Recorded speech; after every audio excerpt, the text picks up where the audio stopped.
I stood frozen before the heap of shattered wood and debris of the only remnants of the 70-year-old cabin my grandfather had lovingly constructed with his own hands. Tracy stood nearby, a smug grin plastered on her face, completely oblivious to the fact that she had just obliterated a historic structure that was legally protected. It was just an ugly old shack, she shrugged, as if dismissing its existence was no big deal. Nothing but a blight on the neighborhood. She believed she'd won some kind of victory. But in truth, this was merely the opening move in a battle she was unprepared to fight. Have you ever dealt with a power-hungry hoe tyrant like this? Let me know where you're from. I'm genuinely curious how far this kind of behavior reaches. The journey back to Willowbrook Heights was supposed to be relaxing. After spending half a year working at the city library, all I wanted was a quiet weekend at the cabin where I'd spent every childhood summer with my grandfather. Graham Easton Sr. had built that cabin in 1952,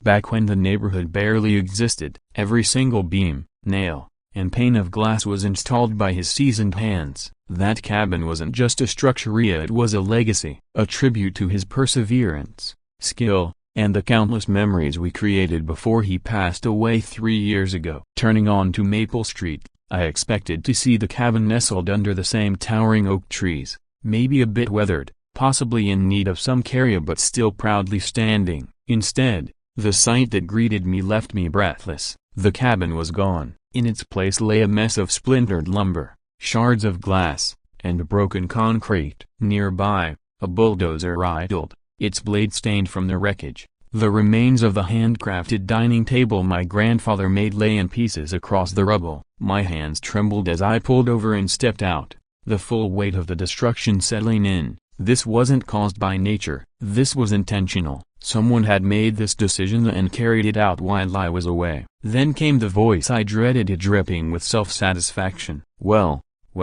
look who finally decided to show up, Tracy Alcott called out, emerging from the neighboring house. Her leopard print blazer clashed with her gaudy jewelry, an odd combination of bargain bin and bank vault. At 35, Tracy carried herself like a military general, despite the fact that she only oversaw a dozen homes and an unused tennis court. The sparkle in her eyes revealed her delight in my devastation. What happened here? I asked, though her expression had already confirmed my worst fears. She folded her arms and cocked her head as if lecturing a child. Your little shack violated multiple HOA rules, Graham. It was driving down everyone's property value. And as chairwoman, I had a duty to act, she went on.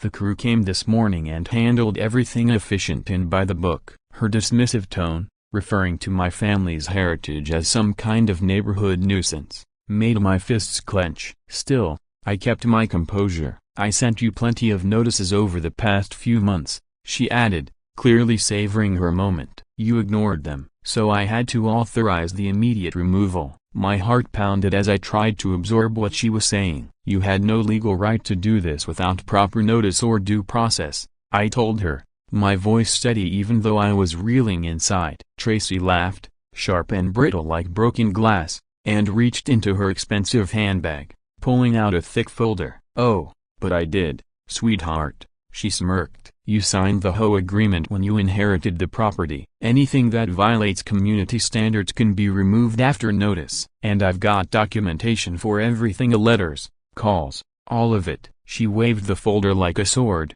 her confidence oozing. That's when it hit me, this entire event had been meticulously planned. The demolition, the timing, even this confrontation, all calculated. But what Tracy didn't realize was that my grandfather had left me more than just a building. As I stood there in the rubble of what he'd built, his words came rushing back to me, spoken during a long-ago sunset on that very porch.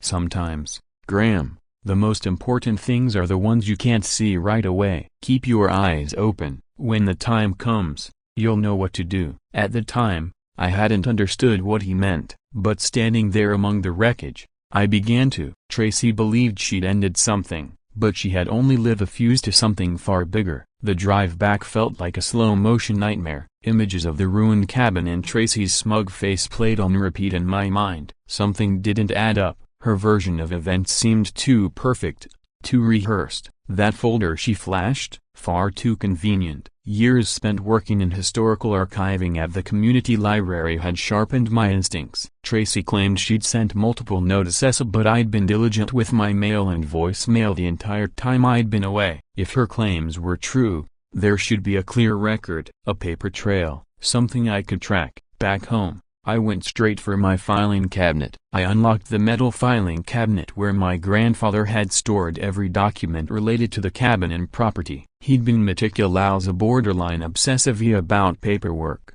archiving every repair, improvement, and exchange with local authorities since the cabin's first nail was hammered in. As I sifted through the yellowed papers and faded carbon copies, I came across the usual suspects: his will, the property deed, tax receipts, but then something unusual caught my eye. Scattered throughout the documents were repeated references to the cabin as a family landmark of historical significance. The phrasing felt too formal, too deliberate, especially for a man who normally referred to it as the old place. That night, I barely slept. By morning, I knew where I had to go. Evelyn Sharp had lived next door to the cabin for over 4 decades. If anyone could shed light on what made that cabin more than just an aging summer home, it was her. I found Evelyn in her garden, silver hair tied back, hands deep in the soil as she replanted her flower beds. Her face softened the moment she saw me. "Oh Graham, I'm so sorry," she said, brushing dirt from her apron. I tried to stop them, I really did, but that Tracy woman showed up with her smug smile and a stack of papers, threatening to call the cops if I stepped in. She glanced toward the empty lot, sadness deepening the lines on her face. It was like watching history being erased in real time. That phrase, watching history being erased, it hit me like a thunderclap. Evelyn went on to tell me something I'd never heard before. My grandfather hadn't built the cabin just as a retreat. It was also meant to honor his older brother, William Easton, a pioneering educator who'd lived in the cabin while establishing the first integrated elementary school in the county during the 1940s and 50s. "Your grandfather wanted that place to stand for something," Evelyn said. "William held training sessions there, meetings. Some of the biggest education reform efforts in the area's history happened inside that cabin." I felt a chill crawl up my spine, not from the morning breeze, but from the weight of realization. If Evelyn's memories were accurate,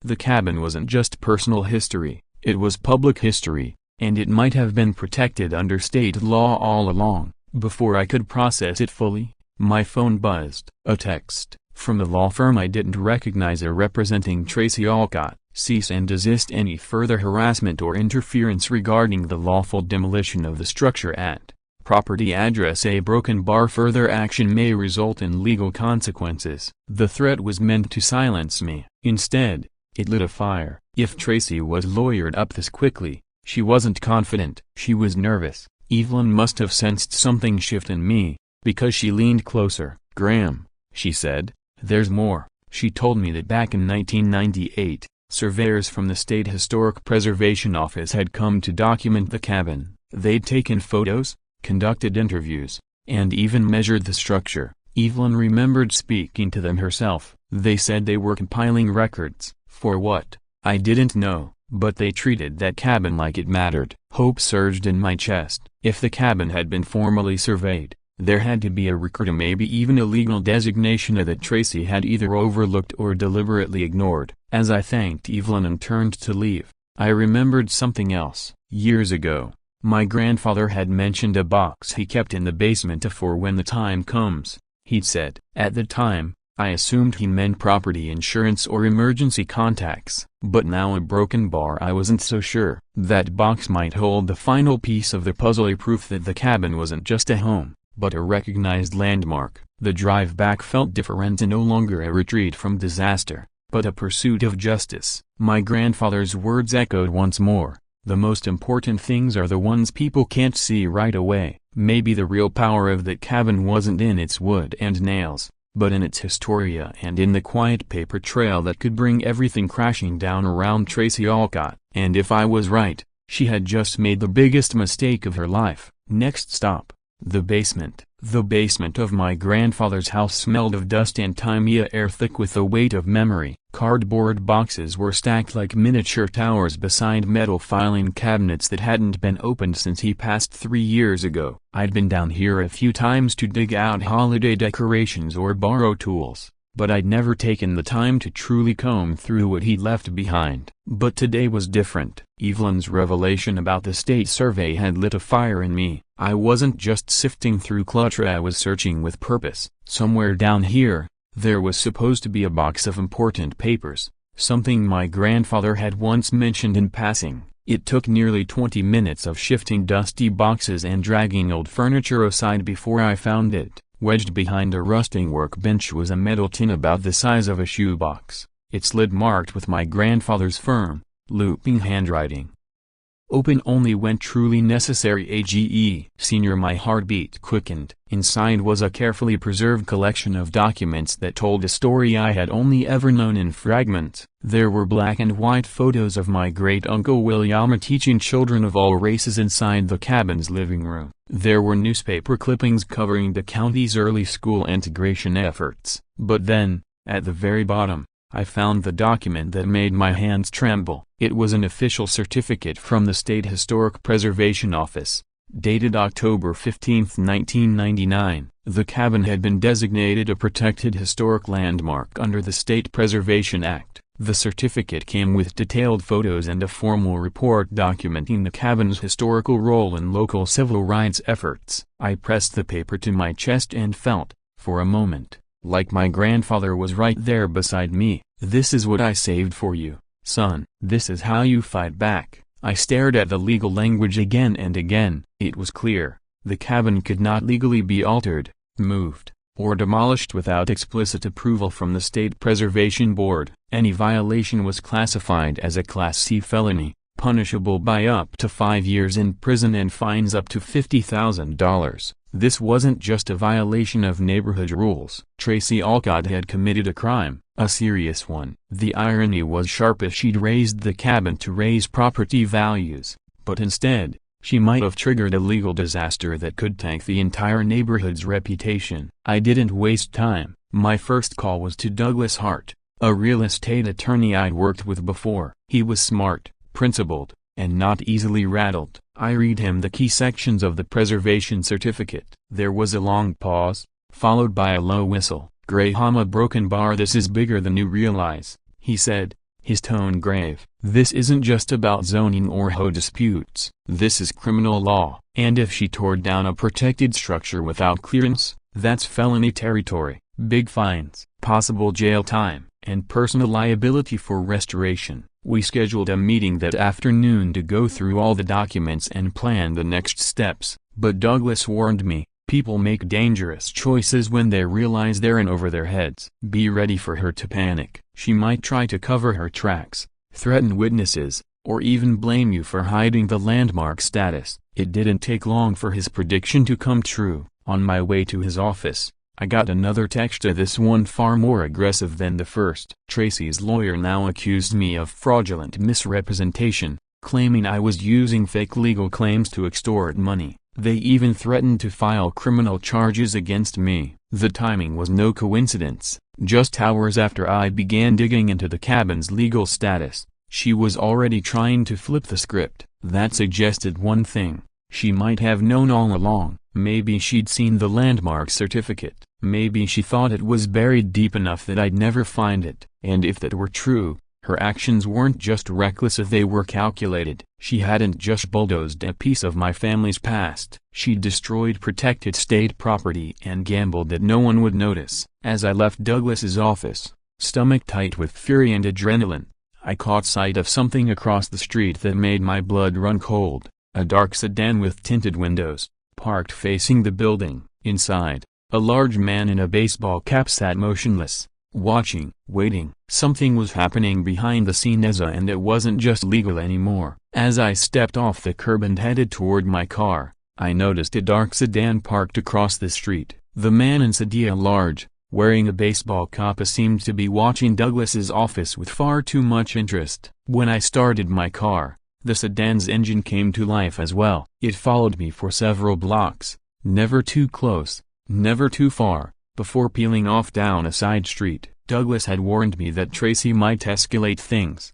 Apparently, surveillance and intimidation were now part of her playbook, but what she didn't realize was that I had only just begun to dig into her past. The next morning, things took an unexpected turn. I awoke to the sound of muffled voices outside. Looking out the window, I saw 3 cars blocking my driveway and a crowd gathering on my lawn. My neighbors stood in small clusters, sipping coffee and wearing expressions that ranged from confused to clearly hostile. At the center stood Tracy Alcott, dressed in a striking red blazer that gave her the air of a political candidate. She held a clipboard like it was a sword and spoke with the inflated confidence of someone trying to seize control of the narrative before anyone could question it. As soon as I opened my door, she turned dramatically to the crowd and declared, "And here he is, the man who's been lying to all of us about his illegal property and trying to defraud our entire community." Her words hit me like a punch to the gut, and not because they were true, but because she had made her accusations so public,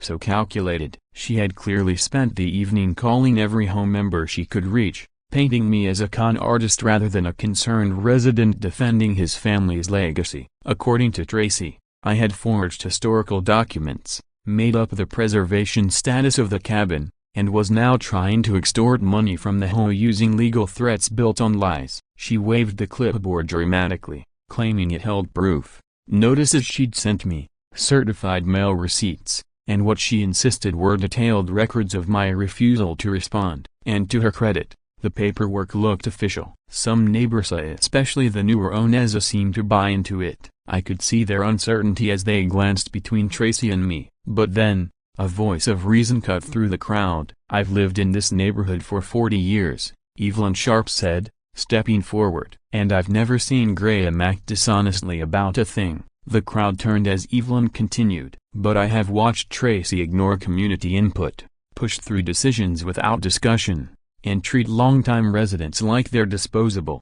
If she's so confident in her legal position, why is she standing on a lawn slinging accusations instead of letting the courts handle it?" Tracy's confident facade wavered. A flicker of panic crossed her face, just long enough to be noticed. And in that moment, I thought, no one wears a red blazer to shout legal threats at their neighbors unless they're covering something up. But the mask slipped entirely when Tracy snapped back at Evelyn. "Mrs. Sharp, I suggest you think very carefully before inserting yourself into legal matters you don't understand," she said, her voice low and unmistakably threatening. "People who interfere with HOA operations can find themselves facing legal consequences: harassment, obstruction. I'd hate to see someone your age jeopardize their property value or standing in the community." She smiled as she said it, but the threat was clear, and judging by the sudden hush that fell over the crowd, everyone had heard it. Whatever spell Tracy had cast on the group was beginning to break. After the crowd dispersed,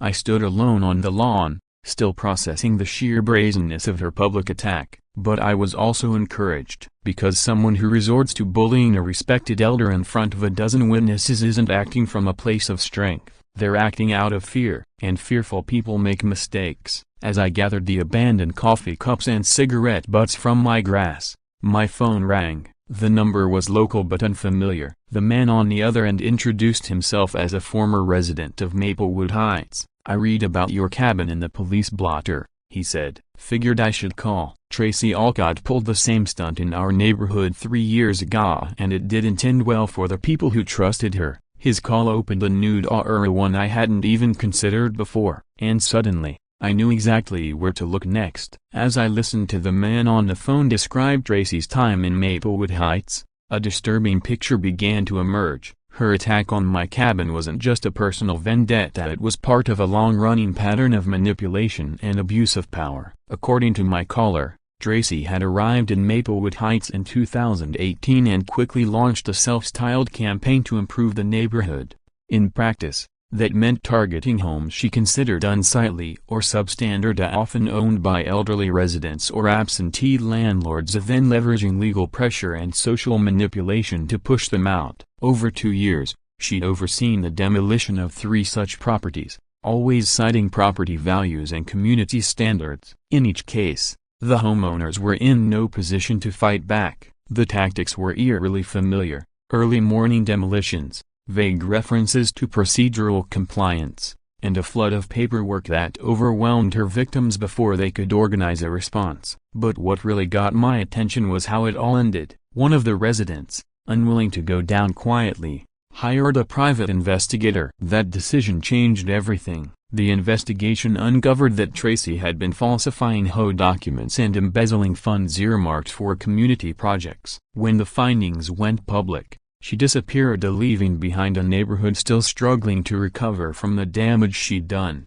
both financially and emotionally. For the first time since this ordeal began, I felt a surge of hope. If I could document Tracy's history and connect the dots between Maplewood Heights and my neighborhood, I might be able to stop her before she inflicted more damage and maybe even bring her to justice. The next morning, I headed to the county library. I spent hours combing through local newspaper archives and public records. What I found confirmed everything the caller had said more. During Tracy's tenure as HOA president in Maplewood Heights, there were multiple news stories about her controversial leadership. 3 separate articles detailed unauthorized demolitions, misappropriated community funds, and the selective enforcement of HOA rules, almost always at the expense of elderly homeowners or struggling single parents. The most damning article came from a 2020 issue of the Maplewood Heights Gazette. It featured an interview with Margaret Williams, an 82-year-old widow whose house was demolished while she was recovering in a rehab facility. Tracy had claimed the structure violated several HOA regulations and posed a safety hazard, but an independent investigation revealed that Tracy had forged Margaret's signature on demolition approval forms. Though the matter was eventually settled out of court,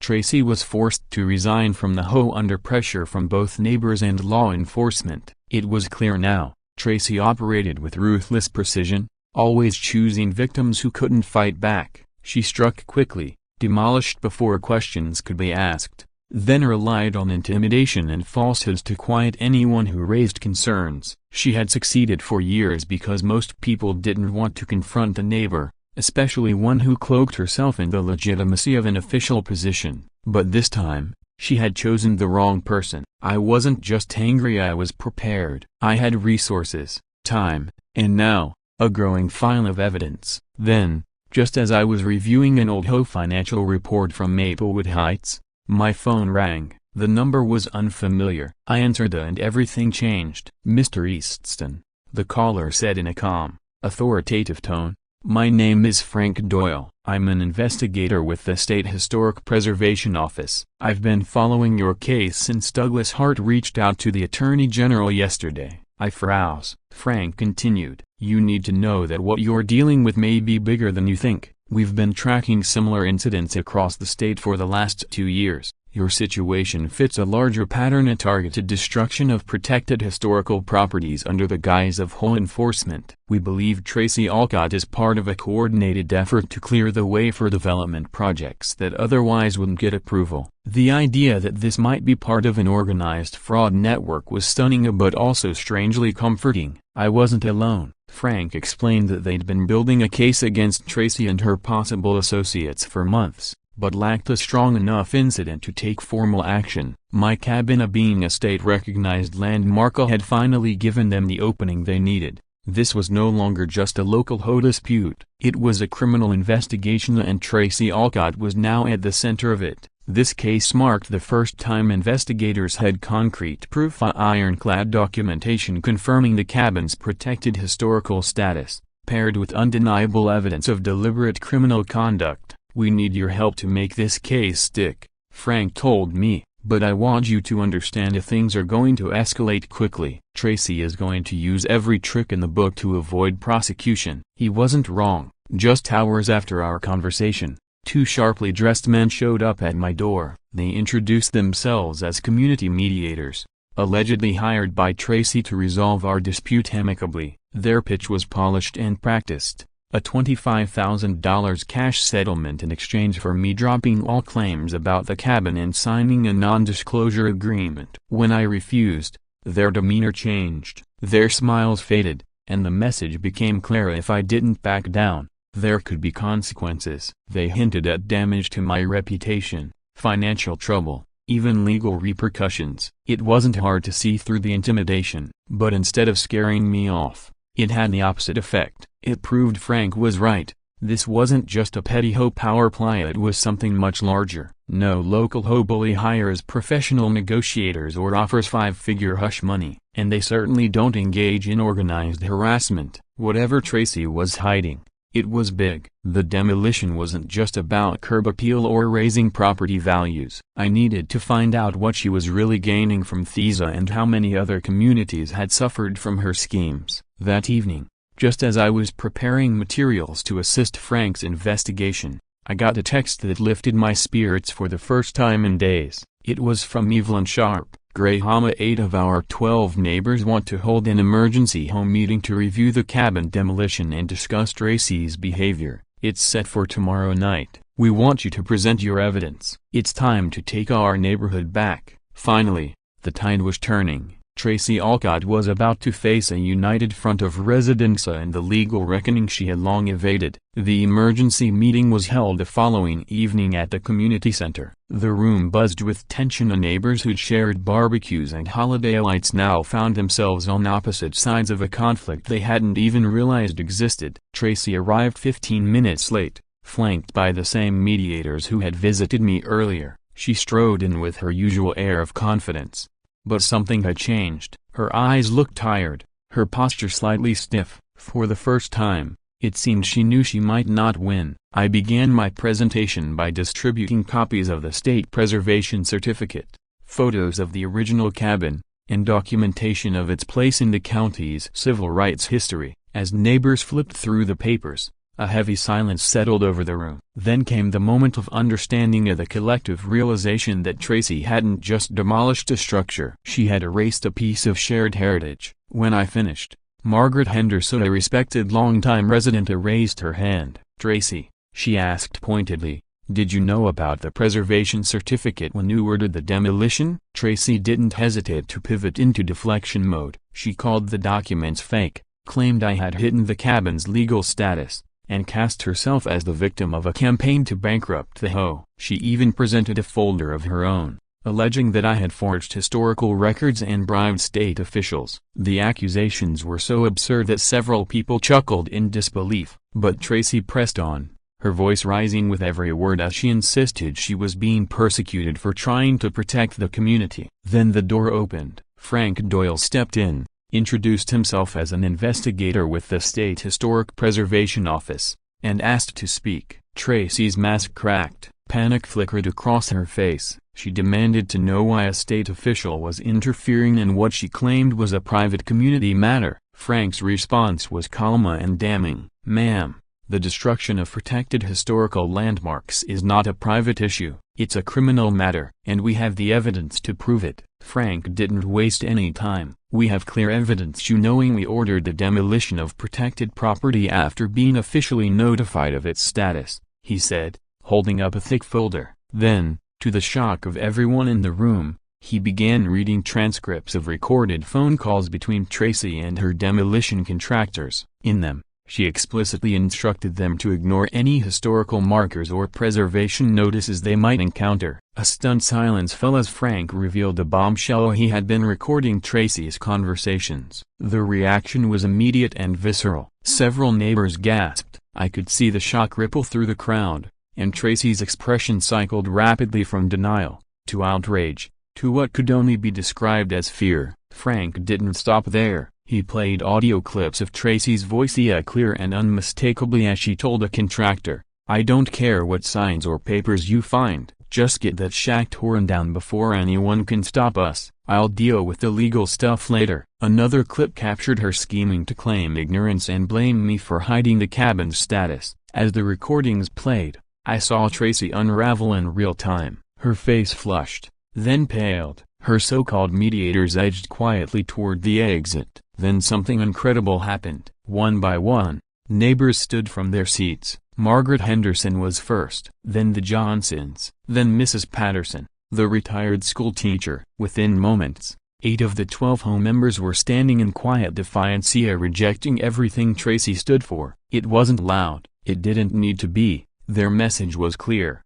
we will not be complicit. Tracy, realizing she was losing control, snapped. She shouted that the recordings were illegal, accused Frank of conspiracy, and hurled insults at the room. "You're all too stupid to understand property law," she screeched. Several neighbors stepped back, uncomfortable. Margaret didn't mince words. "Tracy, stop talking. You're only making it worse." But she couldn't stop. She threatened lawsuits, claimed she had powerful allies in state government, and warned us all we'd regret crossing her. Frank stood calmly through it all, clearly familiar with this kind of desperate flailing. When Tracy finally collapsed into a chair, defeated and exhausted, Frank addressed us again. "Ladies and gentlemen, the State Historic Preservation Office takes cases like this very seriously. We've been investigating Miss Alcott for months. What happened here isn't an isolated incident. We have evidence of similar activity in at least 4 other communities across the state." You could hear a pin drop. Frank went on to explain the full scope of the scheme. Tracy and her partners had been targeting historic properties in small towns,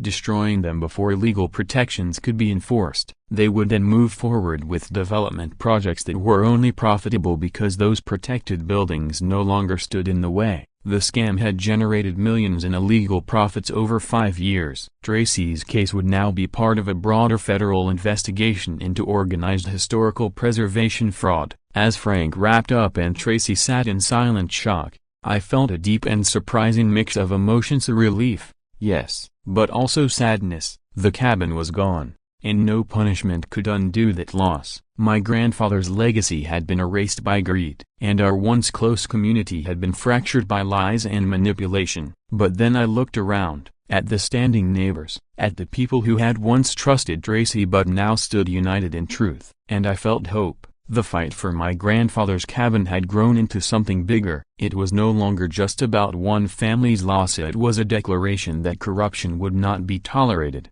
and that even small communities could rise against it. The aftermath came swiftly, with state and federal law enforcement agencies now working together. It took less than 24 hours after Frank's presentation for Tracy Alcott to face justice, 12 federal charges, and the beginning of the end for her empire of lies. By the end of the next day, Tracy Alcott was formally indicted on 12 federal charges, including conspiracy to commit fraud, destruction of protected historical property, racketeering, and money laundering. The indictment reflected the vast scope of her criminal enterprise, spanning multiple towns and affecting numerous historic sites. If convicted on all counts, the potential sentence was enough to ensure she would likely spend the rest of her adult life behind bars. Her final, desperate attempt to avoid accountability was both predictable and pitiful. She claimed she had been forced into her actions by unnamed business partners who allegedly threatened her and her family. Tracy even produced a folder of documents she said proved she acted under duress rather than willingly. These included supposed contracts and communications with the shadowy figures behind the scheme.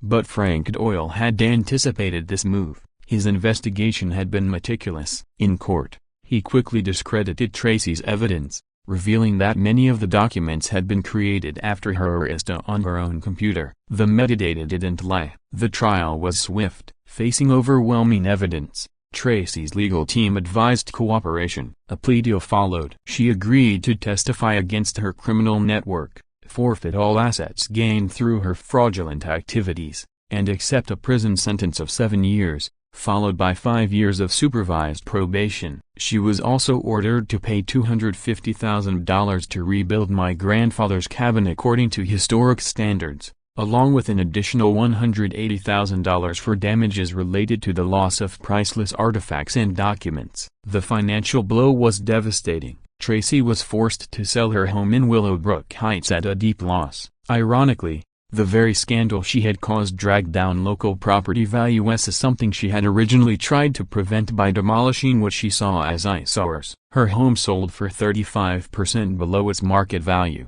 and the proceeds were directed to the restitution fund for the cabin's restoration. But what truly marked the climax of her downfall wasn't just her personal ruin, it was the ripple effect. Tracy's prosecution cracked open a much larger case. Frank Doyle's investigation led to the arrest of 14 individuals across 6 states, the recovery of over $4 million in stolen assets, and the passage of new laws to better protect historic properties and small communities. Tracy's name became a cautionary symbol, a one tied forever to greed, deceit, and the destruction of heritage. Rebuilding my grandfather's cabin took 8 months. Expert artisans used period-appropriate materials and traditional techniques to ensure the new structure honored the spirits of the original. Though sturdier and slightly larger, it retained every bit of its historic character. A bronze plaque now marks it as the William Easton Educational Heritage Site, commemorating my great-uncle's pivotal role in advancing integrated education and civil rights in our county. The dedication ceremony drew over 200 people, former students of Uncle William,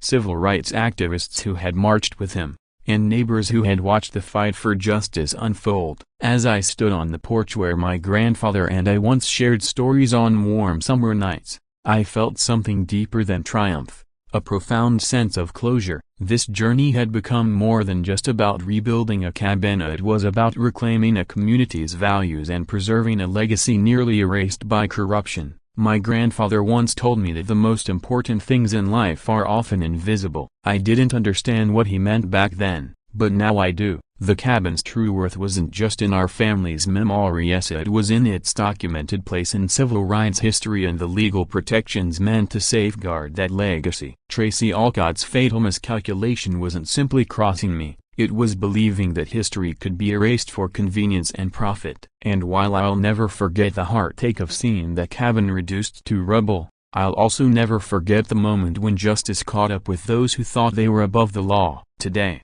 the William Easton Educational Heritage Site stands as both a museum and a hub for the community. It hosts educational programs about civil rights and provides meeting space for local groups focused on social justice. Tracy is now serving her sentence in a federal prison out of state. Meanwhile, our HOA has been restructured with a new leadership team committed to transparency and community engagement. Property values in Willowbrook Heights have rebounded, surpassing pre-scandal levels, a proof that honoring history doesn't hold back progress, it strengthens it. And each time I see children touring the cabin or neighbors gathering in its shadow to plan a better future, I'm reminded that the past matters most when it's used to shape something better. Because sometimes, the best way to honor what came before a broken bar is to fight for what comes next.